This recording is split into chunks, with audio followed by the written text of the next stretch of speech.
Hello, I'm Gyles Brandreth, and I'm with my friend Susie Dent. And this week we are sitting in Susie's kitchen, and we've had a little snack, well, I say quite a big snack, of lovely food. Where's it from? It's Lebanese. Lebanese. Oh, it's wonderful. And here we are now with Something Rhymes with Purple, which is our weekly podcast all about the wonders of words and language. I believe that language is power. It's the most important thing in the world. A hug is very nice, but a kiss is just a kiss. Words can do amazing things. And I know nobody who does more amazing things than my friend Susie Dent. I sit by the telephone at the moment, Susie, waiting for the call from Love Island to come. It has not come. What would you love to do on Love Island? I don't know. I got a call, though, this week from Channel 5, inviting me to take part in a programme next year they're planning called The Real Marigold B&B in Prestatyn. Okay. It's going to involve me and other old codgers going on a hiking and biking holiday to North Wales. Do you know what? I'd be there in a flash. Would you? Yeah. I'm not going. Do I want to be seen on a mountaintop with Lionel Blair and Anne Widdecombe? They're the two they're pairing me up with. All right. Yeah, exactly. Move on. So the point is, I want to be on Love Island, but they're not having me. And I worked out why, because I've started watching Love Island. It's not that I'm not buff. We know I am. Yeah. But the reason I think they're not having me is because of my vocabulary. I think I know too many words. It is what it is. It is what it is. And the girls and guys on Love Island, they look amazing, but their vocabulary is not as rich as yours is. Mm-hmm. The word they keep repeating is like. Every other word is like. They say like, I did this like, I like her like, he likes me I like. Should we have a threesome like? Actually, they don't actually say that. There was this. You're hoping they do. No, I'm not hoping they do. Oh, no. We don't actually see. I don't know if you've seen the programme. There is live intercourse, but we don't see it. It's under the duvet. It's a bizarre programme.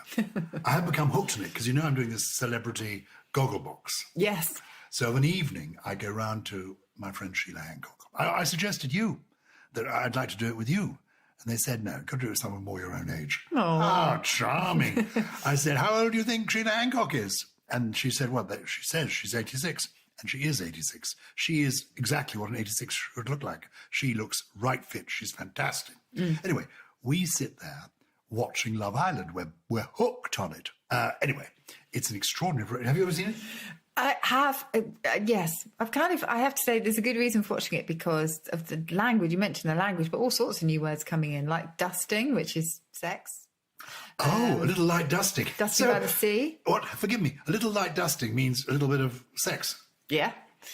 Muggy. If you're muggy, you've been mugged off. Hold on, go on. Don't rush through these things. I'm writing them down. If you melt, you're a bit, just a bit soppy and a bit nerdy and naff. Oh, yes. One of them the other day, this is a phrase that I had not heard before. He was getting a bit excited. I forget what his name was, Louis or something, doing the big doe eyes. And she was saying, oh, looking at you, there's a fanny flutter. I thought, what? And the trouble with doing a celebrity goggle box is you can't stop the thing. You can't put pause on because it just plays on. You're watching the programme and they're live recording you. So I wanted to pause it so I could hear it again. And it was fanny flutter. Were you familiar with this expression? No, I'm going to see if it's in. I know I doubt that it's got into the dictionary yet. You never know. There's some great words that could rival Love Island any time, like dusting. Names for dusting over the centuries would be the services of Venus. Okay, so that's a bit of a euphemism, but a bit of fandango de pokum. I love that. Fandango de pokum? Yeah, I love that. As in having a poke? If anybody wants any romantic thing to suggest to their partner. In fact, I'd be saying to you, fancy a little light dusting. No, but I'm in the mood for some fandango de pokum. And I'm waiting for them to call their friends their bollocks, because bollocks used to mean companion for a while. It was a term of endearment. Oh, so, a pair of bollocks together. We're so close. Yes. I don't think Fanny Flutter has made it in yet. No Fanny Flutter. Well, fanny flutter may get into the dictionary. It may well. Our new sense is maritime. I was trying to explain to Sheila Hancock what a fanny... What's a fanny flutter? I said I think it's the female equivalent of a little tremor in the chinos. She said, what's a little tremor in the chinos? I think she was leading you on there. Do you think she was? I think she would know I've what been waiting to be led on. I don't think she was leading me on at all. Not at all. Anyway, there was one word in particular that people really objected to, wasn't there? In Love Island. I tell you what it was. It was the word like. Yeah. And it just is irritating. course, we all do it. I occasionally, when trying to think of what to say, begin a sentence with the word so. And a few weeks ago, whenever it was, there was the Tory leadership thing. One of the debates, so-called, had Rory Stewart. Do you remember? Oh, is there? It's not my stomach. I think that's the camel next door. No, I think it's a drill. Oh, it's a drill. Yeah. We are in Susie's kitchen. And understandably, the neighbours are moving out and they're taking down their pictures at the moment. The point is, people do, I'm trying to tell you, Rory Stewart in this debate, he irritated some people because he began almost every answer with the word so. Yeah. And I think he was doing that to set up his argument and maybe to fill time. So. It's a self-assertion, I think, is what it's been interpreted as. Is sort of, you're setting out your stall and it's an affirmation of confidence and that kind of thing. And you know how much I love Americanisms, and I'm always defending Americanisms, but this one is an annoying one, and we think it comes from Silicon Valley. So it started off in the sort of, amongst kind of computer geeks. I use geek in a positive way. And it was that sort of jargonistic. So I'm about to tell you whatever. But it is annoying. But the word like is a bit like the word well. People just use it. Well, I said to him, Tony Blair's favourite, Yeah. What is that? What is it called? Well, they're simply called interjections or fillers, really. And like is a really interesting one because I'll tell you a little bit about the word, a potted history of the word like. So it goes back to an Anglo-Saxon word, Gaelic, really. My Anglo-Saxon pronunciation is not the best, but it's G-E-L-I-C. Excuse me, how does anybody know? We haven't had Anglo-Saxons for 1,000 years. Well, no, it should be better. G-E-L-I-C. Nobody knows how they pronounce the words. Well, no, I have some very good friends who know absolutely, who might be listening. I'm so sorry they don't. The only way they could work out is if there is rhyming stuff. If there are poems written in Anglo-Saxon, you might work out what the rhymes no, there's were an supposed to be. entire Anglo-Saxon dictionary which will give pronunciation. Bosworth and Toller. Excuse me. All right. Nobody. Well, I'm going to argue with this because people say this to me often. You're Anglo-Saxon. I say this because I have children who have Anglo-Saxon names. Yes. Or one of them does anyway. Scythrid. Yes. People say it should be Sethrid. Well, maybe it should be. But unless you were around in Anglo-Saxon times, how do you know what the Anglo-Saxon pronunciation was? You can infer quite a lot of things from poems, etc. So, if you're talking about rhymes, okay, granted, you can have different rhyming sounds, but I think we can make a pretty good stab at it, and I just didn't. Anyway, G-E-L-I-C, it meant with the body of. So something that had the body of something or the sort of shape or material of something else was similar to it. And so that word came to mean that, the modern sense of like. So all the adverbs that we have today, like manly, the ly started off as like. It's a shortening of like. So man-like. For example, diolch-like meant dear-like. And liuf-like was dear-like, as in cherished. And that became lovely. So like became li and accounts for all our adjectives. So that's the importance of like. That's amazing. So lovely originated in love-like, basically. Yes. And then as a filler, which is so annoying to so many people, and we haven't mentioned the primary school that banned it as a result of Love Island. They banned it as a filler because they really objected to its kind of restrictive effect on their students' vocabulary. And so they sent it to something which sounded very draconian to me. They have a word jail, and they stuck like on their list of banned words in the word jail, where it suffers still, I imagine. Anyway, so you'd think it was really, really modern, wouldn't you? Look in the Oxford English Dictionary. This is a major surprise to me, and you will find the first evidence in something like 1774. And the fact is, we have been using fillers like these for a very, very long time. And why do we use them as fillers? Why can't we speak without fillers? Well, it's a sort of conversational habit that actually has some purpose. And I may have mentioned this before, but I found this completely fascinating. So it was a study that took 2 recordings of human voices in conversation and then relayed them to the same audience to see which one was understood most readily. And the one that had all the white noise completely stripped out, there were no ums, there were no ahs, there were no you knows, there were no likes, none of that, was understood less easily than the one with all those natural pauses. And so we think that part of the function is that they allow the speaker to kind of absorb what's being said. So they allow that second's appropriation. It's like taking a moment's breath. Yeah. Yes. I get told off. There's one person in particular who tweets me and writes irate letters to the Countdown office saying that she counts the numbers of ums and ahs in my Origins of Words pieces sometimes. It's terrible because the more you focus on it, the harder it gets. But if I really, really concentrate, I can just about miss them out. But Lucy, my eldest, when listening to one of these episodes of Something Rhymes with Purple, said to me, Mum, you just say and ah all the time. So I'm being really careful today. Don't be too careful. My son, who is a barrister but is also an authority on rhetoric, which is the art of persuasion, using words to persuade, and used to be taught in our schools. In Shakespeare's day, they had lessons in rhetoric. Indeed, if you want to discover more about the art of rhetoric, go to his website, www.artofrhetoric.com. He is an authority on this, and he teaches it for the RSC, the Royal Shakespeare Company, and drama schools like RADA.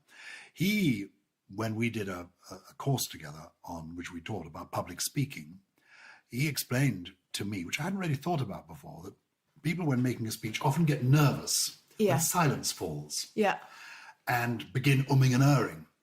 And he explained to me that the reason we get nervous when silence falls if you're making a speech is you forget when you're having a conversation. If I pause, you usually pick it up. But if you're making a speech, there's no one to pick it up. They're listening. But you suddenly can hear the silence and you want to fill it. And then you try to fill it with something. If you can't think what to say, you then say, so, or well, or maybe even or And he says, actually, relax. Dad, you don't need to fill the air with sound all the time. People may understand better, Dad, if you just pause.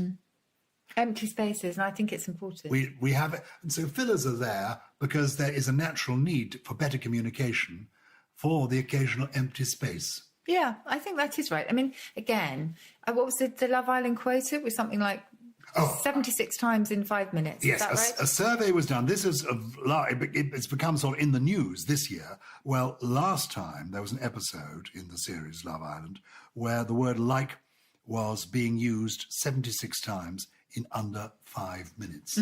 I mean, it is their go-to word of choice. And we've had them throughout history. We've had in it.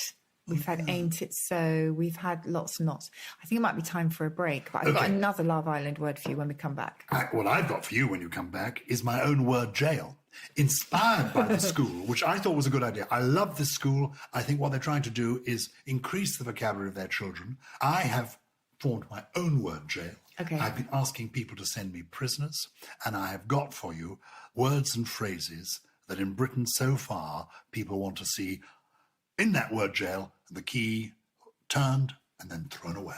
I think I know one of them. I bet literally's in there. We've been talking about bevies, haven't we? We have, and I always used to think that a bevy was a drink. Exactly. A shortened version of the word beverage. Absolutely. But not in Love Island. Love Island, tell more. Well, all we know is that it means hot. He's a bev, she's a bev. Hot. He's bevy. Yes. Hot, but which also means cool. She's hot. Oh, she's cool. That's how slang works, isn't it? But isn't it funny? You know, I overheard somebody the other day saying to some girl, meaning as a compliment, oh my God, you're one cool, sick, mean bitch. No. I mean, frankly, and that's supposed to be a compliment. Well, you're one cool, sick, mean bitch. I love being called sick. Do you? Yeah, I do. Really? Anyway, Bev, yes, we were just discussing this actually during the break, and we think this might be a deliberate self-promotion act on behalf of, who says it? Let's not point fingers because litigation may follow. We may just be a podcast. All we know is all I'm not in. sure that's going to spread. No, I quite like it. Oh, really? he's Bev. I'd feel a bit hot. I'd feel cool. Hot and cool, all at once. Now, okay, look, give us your list. This is my idea. This is my purple word jail.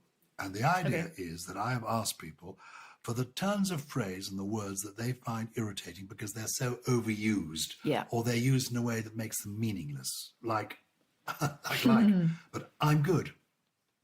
Really? Well, it's not meaningless because what they're saying is I'm good instead of I'm well, but that's a kind of adverb loss rather than a filler, I would argue. Oh yes, these aren't all fillers. Okay. This is word I'm jumping off you mentioning onto word annoying jail. phrases. These are turns of phrases that people find so annoying. Like that's so random. Is it really? Whatever became a bit of a filler, didn't it, a year or two ago? Yeah. Whatever. Everything was whatever. Whatevs. I find have a nice day rather irritating. Do you? Yeah. Oh, and people now begin every email with, I hope you had a great weekend. Just get to the matter in hand. We don't need all this, because you don't actually hope I had a good weekend. These are not mine, these are other people's. Back in the day. End of the day. What's wrong with once or in the past, back in the day? Going forward, what's wrong with I hate that. From now on or in the future? You do hate that. Tick all the boxes. Must you? I personally, it's redundant, isn't it? But personally isn't necessary. Totally. Speaking personally, how else are you going to speak unless you're a ventriloquist? Yes. And even then, it's only you speaking, isn't it? I have to say, You don't. Gutted. Oh, I'm gutted. It's a horrid expression. I quite like it. It's quite visceral. That I quite like it. It is literally visceral, isn't it? Yes, I bet it's got. But it goes. I'm going to check that one, see how far it goes back. Now, this is me, I suppose. I was sat. Oh, well, do you know what? It's a dialect use. It's been around for ages. My youngest says I was sat. We say She I was says the sitting letter there. H as well. Oh, no. I know. And she's your daughter. Is she really your daughter? But I have to try really, really hard not to pick her up on these. But do you know what? Picking up is wrong anyway, because in Victorian days, kids were taught to say H rather than H, because dropping your H's was the kind of vulgar, uncouth thing. So we've come full circle on that. So who's to say we're right and they were wrong? Oh, you think anything goes, do you? Well, I'm a bit of a linguistic liberal. I think there's no problem with being a parent who occasionally picks up her daughter on some of her use of English, particularly if you are Susie If she's Dent. got the wrong word, I will definitely correct her on that. Good. But for saying H and I was sat, And you accept her saying I was stood? that's what she's grown. That's totally what she's kind of grown up with amongst her friends, and it's more common in Northern English than sitting. And does she say absolutely instead of yes? No. What? And people are now talking about cooking down things or boiling off things. Oh, really? Yeah, what's wrong with cooking and boiling? Oh, also, but there are older people who do these things as well. I'm putting in the word jail oftentimes. Oh, I've oftentimes felt. That's people blame that on the Americans. Oh. And guess what? Yeah. It won't be. If it is, I will eat my dictionary.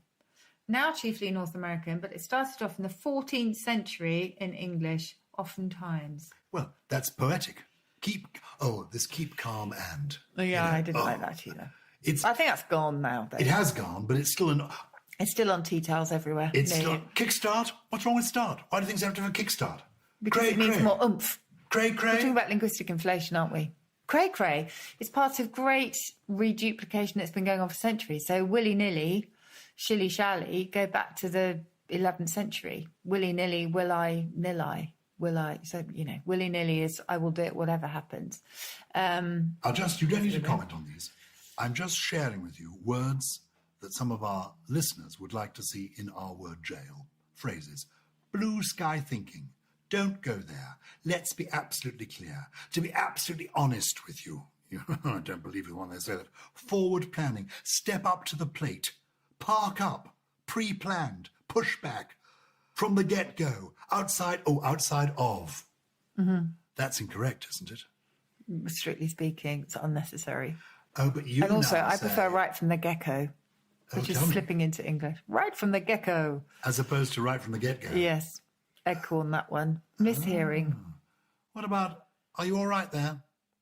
When they mean, may I help you? Mm-hmm.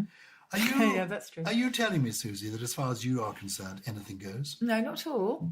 Because if you make enough slip-ups or do anything to the extreme, then your message is going to be completely lost. The impact of your message will be really tarnished. So, no, I'm not saying anything goes. But more often than not, the things that we complain about, and I have my own bugbears as well, will have been alive and well in centuries past. And language just goes round and round and round. Where are you on specialty as opposed to speciality? Yeah, that was British English in about the 15th century, not American. Okay, so you accept that? I do. Where are you on irregardless? Again, I think actually I think that might be American, actually. And I think it's a confusion. I think people mean regardless, but perhaps confusing it with irrespective. Yes. It always started as American, always started as non-standard or humorous, and it's slipped in as something else. People say pacifically when they mean specifically. I don't like that either. I do that. Yes, I talk about that one a lot. People say partially. Acts of Parliament of Scotland, they talk about specialties in the 14th century. Are you approving or disapproving of partially instead of partly? I think, you see, partially means taking sides as opposed to impartially. Oh, I see what you mean. Partially, though, people say when they mean partly. First sentence in the 14th century. We're really nerdy for this episode, aren't we? Relating to a part as opposed to the whole. Yeah. No, but you were saying that partial is not the same as partly. It was. Well, I'm just reporting what the listeners are saying. Okay. My bad. That's one of the phrases. That's my bad, my mistake. Yeah. What have people been writing to us about? Let's leave my word jail, throw away the key, and tell us what our listeners have. Where do they get hold of us, by the way? They can get hold of us at purple@somethingelse.com. So that's something without the G. purple@somethingelse.com. We can't answer every question, it has to be said, but we will do our absolute best. Yeah. And what are you going to do your best with today? Well, I have a query from Pauline Creer, I think it is, Creer. Thanks, Pauline, for your question. She was actually a contestant on Countdown quite recently. And she wonders how the green room got its name. Ooh, this is a theatrical expression. It's a theatrical expression. You've been in lots of green rooms recently, touring theatres around the country. As have you. Mostly pretty tatty places, aren't they? They are, but that's right. I mean, most of the money is spent on front of house, and that's how it should be. But I've been in green rooms or dressing rooms where there has been a little chair in the corner and a lift. That's it. Yeah. That literally is. I usually tweet a photograph of my dressing room or green room to show the sadness of the reality of touring life, particularly when I open the jar that's supposed to contain the tea bags and there isn't one. Do you know, I went to one the other day and the green room itself was fairly tatty, but there were 3 little bottles of champagne, some green and black's chocolate. I know where you were. Where? You were at the stables in, am I right? Yes. The theatre that was owned by Cleo Lane. Yes. Exactly. They really look after you. They really do. That's one of our favourite theatres near Maidenhead. Chocolate and, lovely. That's why I go there for 2 nights. I love that space. I love the stage. And Cleo Lane, in her 90s now, still on song. Cleo Lane's in her 90s? In her 90s. No, wow. In her 90s. She's still got the amazing hair. Amazing hair, amazing voice, amazing presence. That's amazing. It was just amazing. My dad but she runs this theatre, and where they look after you well. The green room was a proper green room there. Anyway, back to the green room. Tell us what is the origin of green room. Well, it's thought that that these kind of restrooms for the performers at theatres were meant as a relief for those that had kind of been exposed to the limelight of the theatre. And of course, the limelight was real lime that was burnt in order to provide the illumination required to light up performers. As a rest from the limelight, I thought that green was the most restful colour on the eyes, and we think that's why it was coloured green. There is another theory, though, which is that it comes from the rhyming slang green gauge for stage. So it will be, I'll see you on the green, and you'll still hear actors say that to each other. People do say that, see you on the green. I'll see you on the stage. And so the green room was simply an extension of that, possibly. Somebody called Bernard Pearson has reached out to me. It's another phrase that I find rather annoying. Reached out, yeah. And come up with some extra suggestions for the word jail. And I think he smashed it. It's another one. Anyway, these are his. I'm loving it. McDonald's, they gave us that. Oh, did they? Well, they pretty much popularised that tense, yes. Challenging environment. You know. I'm in one now. Win-win. Win-win. It's a win-win situation. Isn't that what horses do? Anyway, passionate about my job. I'm passionate about my job in stationery. I mean, come on. Why not? Yeah, I suppose so, but everyone's got to say it. Stationery. Every interview you go to, you've got to say, I'm passionate about. I mean, it just doesn't ring true, does it? You're all right. You're all right. What does that mean? You hear it all the time. You're all right. You're all right. He's a bit of all right. Oh, this is an interesting one. This is Bernard Pearson speaking, not me. Death of democracy. He does not like that phrase. He says to me, it's an ideal, not your pet cat. Death of democracy. Top priority. What's your bottom priority? Yeah, good one. And his worst one is, I'm cool about it. He's hot under the collar. He's not cool about it at all. Don't mind, I'm cool. Okay, Susie, have you got a trio for us today? These are 3 words that we hope will extend your vocabulary. If you are at this primary school, and next time we meet, I hope I will have found out the name of the head teacher so I can salute him or her, despite what Susie may feel about the word jail. We like to extend people's vocabulary. We do. So what are the 3 words you've got These for us are words, most of them are from centuries past that I think we should resurrect. How about a sockdolager? Ooh, sockdolager? Sockdolager. That is the decisive winning point in an argument or debate. Boom! It's the sockdolager. Is that an American one? It is. It's a sockdolager.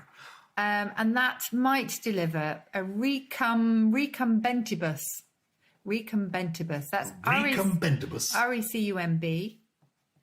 RECUMBENTIBUS. A knockout punch.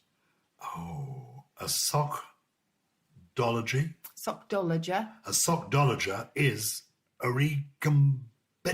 These are not tripping off the tongue, are they? Okay. No, they're not. Shall I give you something a little bit easier? Yeah, but those are two. Well, we're going to be talking about things that get on people's nerves, whether it's so at the beginning of a sentence or like. So that might deliver a certain amount of twazziness. Twazziness, the state of being bad-tempered, peevish and snappy. What's the word? Twazzy. Twazzy. You mean I'm feeling twazzy. That's because you are tired, because you only had about 3 hours sleep. Yes. Okay, you only a touch. It's a bit of a recurrent thing. But can I say, when you're a bit twazzy, you're extremely attractive. Or, if I may be honest with you, Bevy. You're Bev. I'm a Bev. You're a Bev, and you're sick too. You're Right. sick. You tell me you like being called sick. I do. I really like being called You sick. like being called sick. Sick Bev. If you like our show, and if you think Susie's Bev as I do, give us a review or rate us and help us spread the word. If you've got a question you'd like us to answer, or you just want to get in touch, you can also email us at purple@something_else or one word .com. And who helps us make this? This is a Something Else production, produced by Paul Smith, wonderful Paul Smith, with additional help and production from Russell Finch, Lawrence Bassett, Steve Ackerman, and Gully! He's Bev.